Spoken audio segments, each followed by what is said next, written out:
ప్రస్తుతం మనతో మాట్లాడడానికి TRS spokesperson Bachchu Srinivas గారు మనతో ఉన్నారు.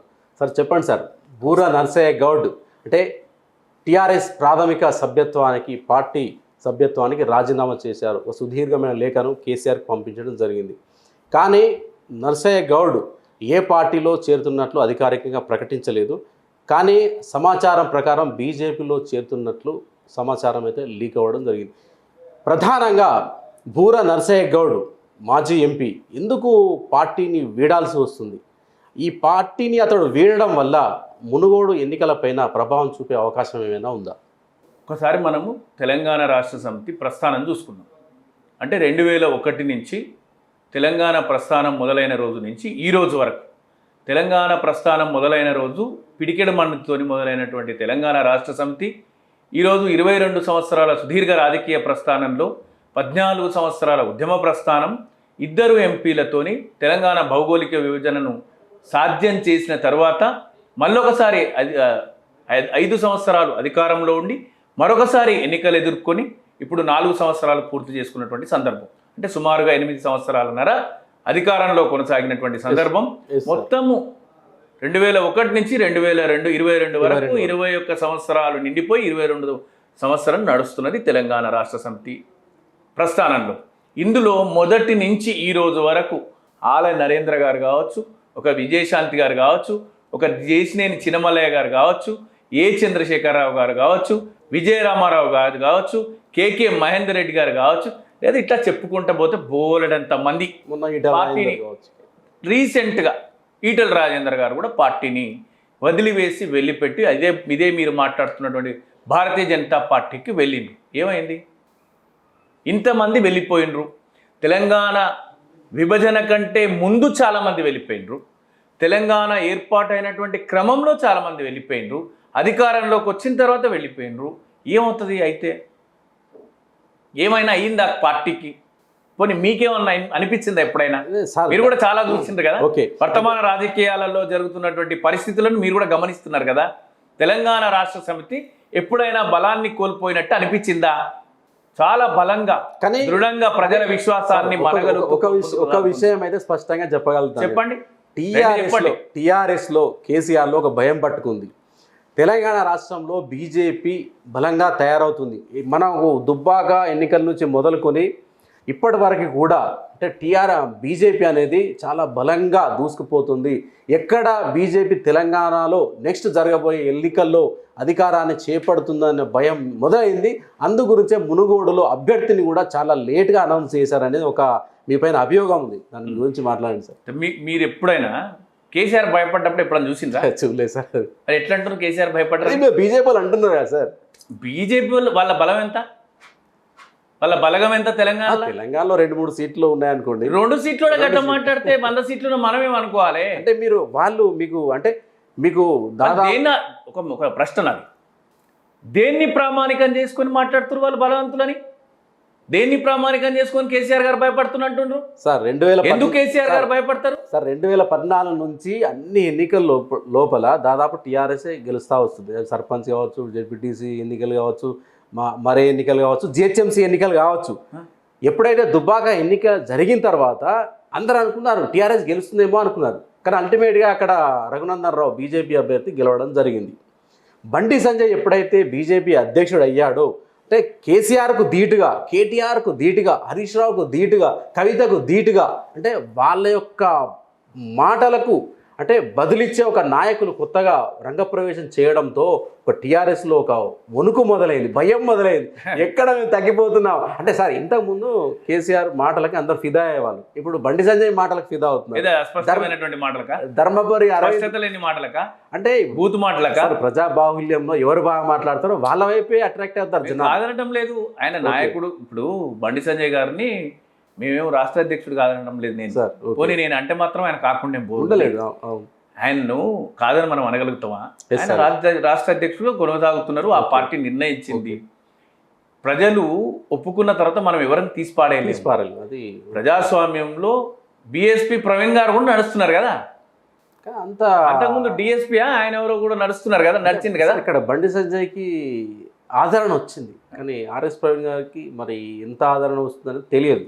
తెలుస్తాయి రేపు జరగబోయే ఎన్నికలలో ఎవరికి ఎంత ఆదరణ ఉందనే తెలుస్తుంది. మీరు మాట్లాడినటువంటి దుబ్బాక ఎన్నికల గురించి మాట్లాడుకుందాం ఒక్క క్షణమే, దాన్ని అంత పెద్దగా ఎక్కువ సమయం దానికి ఇవ్వకుండా ఒక్క నిమిషం మాట్లాడుకుందాం. దుబ్బాక నియోజకవర్గానికి సుపరిచితులు ఎవరు? రఘునందన్ గారు అనేక మార్లు ఓడిపోయినటువంటి సందర్భం. అనుకోకుండా సానుభూతి పట్ల వ్యక్తిగత ప్రాబల్యం చేత గెలిచిండ్రు అని అక్కడ ప్రజలు భారతీయ జనతా పార్టీ ఒప్పుకుంది. ఇంకా మనం అనాల్సిన అవసరం లేదు దానికి. అక్కడ సోలిపేట రామలింగారెడ్డి మరణం వల్ల జరిగినటువంటి కలిసి వచ్చింది అంతే. దానివల్ల పోనీ మీరు అన్నదే కరెక్ట్ అనుకున్నాం. దుబ్బాక తర్వాత ఎన్ని ఎన్నికలు గెలిచింది వాళ్ళు? సరే, హుజరాబాద్లో ఈటల రాజేందర్ విజయం సాధించింది. ఈటల రాజేందర్ గారి కంటే ముందు మనం మాట్లాడుకోవాల్సింది ఏంటంటే దుబ్బాక తర్వాత జిహెచ్ఎంసీ జరిగింది. అతివృష్టి వల్ల అనుకోకుండా 40 వచ్చినాయి. ఆ తర్వాత ఇక తెలంగాణలో మాకు తిరుగులేదు అనుకున్నారు. మరి ఆ తర్వాత ఎమ్మెల్సీ ఎన్నికలు జరిగినాయి. ఎవరు గెలిచింది ఎమ్మెల్సీ ఎన్నికలల్లో? ఆ తర్వాత నాగార్జున సాగర్ ఉప ఎన్నిక జరిగింది. అసలు వాళ్ళకు బీజేపీకి వచ్చిన ఓట్లెన్ని? ఆ తర్వాత ఈ రాష్ట్ర వ్యాప్తంగా హైదరాబాదు మినహాయించి అన్ని మున్సిపాలిటీలలో జరిగినటువంటి తెలంగాణలో జరిగినటువంటి ఎక్కడైనా 10% సీట్లు గెలిచిండ్రా? 5% గెలిచిండ్రా? అభ్యర్థులు లేరు కదా వాళ్ళకి. మీరు ఒకటి ఏంటంటే మన బండి సంజయ్ గారు వాళ్ళ అధ్యక్షుడు అయిన తర్వాత జనంలోకి వెళ్ళి మాట్లాడుతున్నటువంటి పాదయాత్రలు, పల్లెనిత్రలు అవన్నీ చేస్తారు కదా, సంగ్రామం ఇంకా ఏదో చేస్తుండే. ప్రజాస్వామ్యంలో మనం అడ్డుకోవాలనుకుంటే వాళ్ళ యాత్రను ఆపాలనుకుంటే అది పెద్ద పని కూడా కాదు. అయినా మనం సహకరిస్తున్నాం. తెలంగాణలో ప్రజాస్వామ్యం పరిడవిల్లాలనేటువంటి ఉద్దేశంతో డెఫినెట్గా అశాంతి రేకెత్తించి హింసకు తావు ఎత్తేటువంటి పరిస్థితులు ఎక్కడన్నా వస్తాయి అని తెలిసినప్పుడు డెఫినెట్గా ఆపుతాం. అంతే, ప్రశాంతంగా పోతామంటే పోనిస్తాం. మనం కాదా 4వ సంగ్రామ యాత్రను 5వ సంగ్రామ యాత్ర అని తిరుగుతున్నారు. ఈ 4 సార్లకు కారణం తెలంగాణ ప్రభుత్వం కదా. ఇక్కడ ఉన్నటువంటి ప్రభుత్వం సహకరిస్తేనే కదా పోయేది. ఆపాలనుకుంటే కూడా ఆపొచ్చు కదా. ఎప్పుడైతే వాళ్ళ వాహనాలలో రాడ్లు, రప్పలు, కర్రలు తెచ్చుకొని కొట్లాటలకు, పంచాయతీలకు తెరదేపేటువంటి సమాచారం మనకు ఉన్నప్పుడు డెఫినెట్గా వాళ్ళని ఆపుతాం. హింసకు ప్రేరేపించేటువంటి ప్రయత్నం ఈ రాష్ట్రంలో భారతీయ జనతా పార్టీ చేసినప్పుడు ఖచ్చితంగా హింసకు తావులేనటువంటి రాజ్యాంగ తెలంగాణ కొనసాగాలి. కాబట్టి అట్లాంటి ప్రయత్నాలు చేసినప్పుడు భారతీయ జనతా పార్టీ కాదు, అలా ఏ పార్టీ ఉన్నా కూడా ఆపుతాం, డెఫినెట్గా ఆపుతాం. సార్, బూర నరసయ్య గౌడ్ గారు ఈరోజు ఆయన లేఖలో ఒక విషయాన్ని ప్రస్తావించారు. ప్రజా సమస్యల గురించి, లేదంటే బడుగు బలహీన వర్గాల సమస్యల గురించి అధిష్టానం ముందు చెప్పడానికి వెళ్ళినప్పుడు వాళ్ళు అసహనం వ్యక్తం చేస్తున్నారు, వాళ్ళు వినడం లేదు. కేసీఆర్తో 1 నిమిషం మీటింగు పెట్టుకోవాలంటే తెలంగాణ ఉద్యమం కంటే పెద్ద ఉద్యమమే చేయాల్సి వస్తుందని ఒక తీవ్ర వ్యాఖ్యలు చేశారు లెటర్లో. దానిపైన ఏమంటారు నిజంగా? ఎందుకంటే ఇప్పుడు ఒక ఎమ్మెల్యే ఉంటాడు, మినిస్టర్ ఉంటాడు, కింది స్థాయి వాళ్ళు ఉంటారు, జిల్లా అధ్యక్షులు ఉంటారు, స్పోక్స్ పర్సన్స్ ఉంటారు. ఎందుకు సార్ ఆయన ఆ వ్యాఖ్యలు చేయడం జరిగింది? అంటే కేసీఆర్ టైం ఇవ్వట్లేదా? అంటే సమస్యలు అన్నప్పుడు అసలు నేను రాజకీయాల్లో ఉండడం ఎందుకు, నేను ఎంపీగా పోటీ చేయడం ఎందుకు, టీఆర్ఎస్లో ఉండడం ఎందుకు, ప్రజా సమస్యలు వాళ్ళు వినప్పుడు, ప్రజా సమస్యలు నేను ఎత్తుకోనప్పుడు రాజకీయాల్లో ఉండడం ఎందుకు అంటున్నాడు ఇక్కడ. కరెక్ట్ కదా? మీరు ఎంతకాలం నుంచి ఉన్నారు మీడియాలో? సార్, నేను 10 ఏళ్ళ నుంచి ఉన్నాను కదా. అంటే 8 ఏళ్ళు చూసిండ్రు మీరు. 10 ఏళ్ళ నుంచి మీడియాలో ఉన్నప్పుడు 8 ఏళ్ళు అయితే చూశాను. ప్రగతి భవన్లో ఎన్ని సమీక్షలు జరిగినాయి? సరే, ప్రెస్ మీట్లు, కరోనా మీటింగ్లు, ఆ మీటింగ్లు చాలా జరిగాయి. ప్రభుత్వానికి సంబంధించినటువంటి ప్రభుత్వ అధికారిక మంత్రులు కానీ, ఎమ్మెల్యేలు కానీ, ప్రభుత్వ అధికారులు ఐఏఎస్ కానీ, ఐపీఎస్ కానీ, లేకపోతే అధికారులు అందరి చేత కానీ, లేకపోతే అంగన్వాడీ సమస్యలు కానీ, ఆర్టీసీ సమస్యలు కానీ, ఈ రాష్ట్రంలో తలెత్తినటువంటి ఏ సమస్యలను కానీ ప్రత్యక్షంగా ప్రగతి భవన్కు పిలుచుకొని వాళ్ళతో భోజనాలు చేసి ముఖ్యమంత్రి గారు కదా మాట్లాడారు. ముఖ్యమంత్రి గారు కాదా? ఇక్కడ మనం ప్రెస్ మీట్ల గురించి వినండి. ఇది వాస్తవమేనా? వాస్తవమే సార్. ప్రజా సమస్యల పట్ల స్పందించింది వాస్తవమేనా? వాస్తవమే. ప్రభుత్వ అధికారులతో సమీక్షలు జరిపింది వాస్తవమేనా? వాస్తవమే సార్. బూర నరసయ్య గౌడ్ గారితో మాట్లాడాల్సినటువంటి అవసరము, పరిస్థితులు కనుక వస్తే ముఖ్యమంత్రి గారే స్వయంగా పిలిచి మాట్లాడతారు. ఇంతకుముందు గతంలో ఎప్పుడు ముఖ్యమంత్రి గారు బూర నరసయ్య గౌడ్ గారితో మాట్లాడలేదా? మాట్లాడిండ్రు కదా. ఉద్యమ కాలం నుంచి ఉన్నారు కాబట్టి మాట్లాడిండ్రు కదా. మాట్లాడే ఉంటారు. సమయము, సందర్భము, అవసరము, ప్రస్తుతమా అప్రస్తుతమా అనేటువంటి అంశాల ప్రాతిపదికన తెలంగాణ ప్రభుత్వంలో వ్యక్తులకు సమయాన్ని ముఖ్యమంత్రి గారు కేటాయిస్తున్నారు. ఇది వాస్తవం. ఎవరు అవునన్నా కాదన్నా. మీరు వ్యక్తిగతంగా ఏదో ముఖ్యమంత్రి గారికి చెప్పాలని, మీరు చెప్పాలన్న విషయం అప్రస్తుతమైనప్పుడు మీకు అవకాశం ఉండదు. పరిపాలనా వికేంద్రీకరణ జరగాలి, కింది స్థాయి నుంచి ఎవరు కూడా ముఖ్యమంత్రి గారి దగ్గరికి నేరుగా వచ్చి తమ సమస్యను చెప్పి పరిష్కరించాల్సినటువంటి దుస్థితిలో ఈ తెలంగాణ ఉండకూడదనే కదా మండలాల వికేంద్రీకరణ కానీ, నూతన జిల్లాల ఏర్పాటు కానీ, కొత్త మండలాల ఏర్పాటు కానీ ఏర్పాటు చేస్తున్నది. అందుకే కదా ముఖ్యమంత్రి గారి దగ్గరికి సామాన్యుడు వచ్చి తన పరిధిలో ఒక గ్రామ స్థాయి పరిధిలో, మండల స్థాయి పరిధిలో, జిల్లా స్థాయి పరిధిలో, స్థానిక ఎమ్మెల్యే పరిధిలో, ఒక జిల్లా మంత్రి పరిధిలో ఉన్నటువంటి సమస్యలను ముఖ్యమంత్రికి ఎక్కరు పెట్టేటువంటి పరిస్థితులు ఈ తెలంగాణలో ఉండవద్దు. అట్లాంటి పరిస్థితులు ఉండకుండా నేరుగా తమ సమస్యను స్థానిక ప్రజాప్రతినిధులకే చెప్పాలని ఈ మొట్టమొదటిసారిగా తెలంగాణలో కదా ఎమ్మెల్యేలకు క్యాంప్ ఆఫీసులు ఏర్పాటు చేసి పక్కా భవనాలను ఏర్పాటు చేసినటువంటి ముఖ్యమంత్రి గారు కేసీఆర్ గారు కదా. ఇట్లాంటి పరిస్థితులలో మీరు కలవాల్సినటువంటి సందర్భం కలవలేని 1, 2, 3 సార్లే మీరు గమనిస్తున్నారు బూర నర్సయ్య గౌడ్ గారు. కానీ అంతకుముందు ముఖ్యమంత్రి గారితో కలిసిన సందర్భాలు కానీ, ప్రభుత్వం మీకు పార్టీ మీకు పెద్దపీట వేసినటువంటి సందర్భం కానీ మీరు ఎందుకు మర్చిపోయిండ్రు అంటున్నా నేను. అంటే ఇక్కడ మునుగోడు ఎన్నికలు ఆయనకు టికెట్ ఇవ్వలేదనో ఇంకేదో కారణంగా సార్ అన్నారు. టికెట్ ఇవ్వలేదని కూడా చాలా సందర్భాల్లో ఇవ్వలేదని మాట్లాడారు. అంటే మామూలుగా ఇప్పుడే సందర్భం కాదు, దాదాపు 1 సంవత్సరం నుంచో సంవత్సరంన్నర నుంచో ఎప్పటి నుంచో విసిగిపోతున్నారు ఆయన. విసిగిపోయి ఈ మునుగోడు ఎన్నికల సందర్భంగా ఈరోజు ఇంకా విసిగిపోయారు. ఎందుకు? అదే ఇక్కడ ఏమంటున్నాడు అంటే ప్రధానంగా మునుగోడులో బీసీలను నిర్లక్ష్యానికి గురి చేశారు. ఎవరిని నిర్లక్ష్యం చేసింది? బీసీలను. అంటే ఆ వేదిక మీద అంటే బీసీలు అంటే ఇప్పుడు ఆయన ఏమనుకోడు, బహుశా నాకు తెలిసి నర్సయ్య గౌడ్ గారిది మునుగోడు నియోజకవర్గం సొంత నియోజకవర్గం కూడా కాదు కదా, జిల్లా కాదు కదా, భువనగిరి. ఒకటి ఒప్పుకుంటారు కదా, కాదు కదా. అసలు మీరు ఒక్కరేనా బీసీ అంటే? కాదు సార్, బీసీలు అంటే అందరూ ఉంటారు కదా సార్.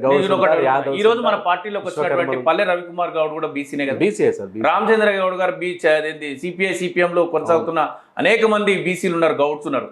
వాళ్ళందరూ కూడా బీసీలే కదా, వాళ్ళందరూ బీసీలు కదా. ఇక్కడ మీరు ఒక్కరేనా బీసీ? సార్ ఒక పాయింట్ రేజ్ చేస్తున్నాడు. చెప్పండి. ఇక్కడ నేను టికెట్లు ఆశించి పదవులు ఆశించి రాజకీయాల్లోకి రాలేదు అంటున్నాడు. అసలు నాకు అన్న లెక్కే కదా అంటున్నాడు. మునుగోడులో బీసీల సంఖ్య ఎక్కువగా ఉంది, బీసీకి టికెట్ ఇవ్వమని నేను కోరాను, అది నేరమా? ఎవరన్నారు? నేరమని ఎవరన్నారు? మరి ఎవరన్నారు? నేరం ఇవ్వలేదు కదా. నేరమని ఎవరన్నారు? రాజకీయాల్లో ఎప్పుడు కూడా ఆశించడం తప్పు కాదు. మీరు ఒక బీసీ నాయకుడిగా గతంలో ఆ నియోజకవర్గానికి, పార్లమెంట్ నియోజకవర్గానికి పనిచేసిన వ్యక్తిగా ముఖ్యమంత్రి గారిని మీరు అభ్యర్థించడం తప్పు కాదు. మీరు కుస్కుంట్ల ప్రభాకర్ రెడ్డి గారితో మీతో మాట్లాడినటువంటి కేటీఆర్ గారితో మీతో మాట్లాడిన తర్వాత అభ్యర్థి నామినేషన్ వేసే సందర్భంలో మీరు వారితో ఉన్నారు, గెలిపిస్తానని మాట్లాడినరు వేదిక పైన, మీరు కలిసిపోయినరు. మీ అసంతృప్తి వెలబుచ్చిన తర్వాత మీరు సంతృప్తి చెందినరు. మళ్ళీ ఇప్పటికిప్పుడు ఎందుకు మారిపోయినరు? అంటే ఆపరేషన్ బీజేపీ ఆపరేషన్ ఆకర్షలో భాగంగా అంటారా? అంటే ఎవరు బలహీనులు? మీరే చెప్పాలి. నేను అడుగుతున్నా, అది నర్సయ్య గౌడ్ గారు బలహీనురా, పార్టీ బలహీనులా? వ్యక్తిగతంగా ఆయన బలహీనులు కదా. అంటే వ్యక్తిగత అవకాశం ఒకసారి రాకపోతే, మీరు ఆశించింది ఒక సందర్భంలో రాకపోతే పార్టీ వీడి వెళ్ళిపోవడం మీకు ధర్మం అనిపిస్తుందేమో. మీరు ఒక్కరు లేరు కదా పార్టీలా. తెలంగాణ రావడానికి యావత్ సబ్బండ వర్ణాలు 4.5 కోట్ల ప్రజలు కేసీఆర్ గారు వెంట కదా నడిచింది.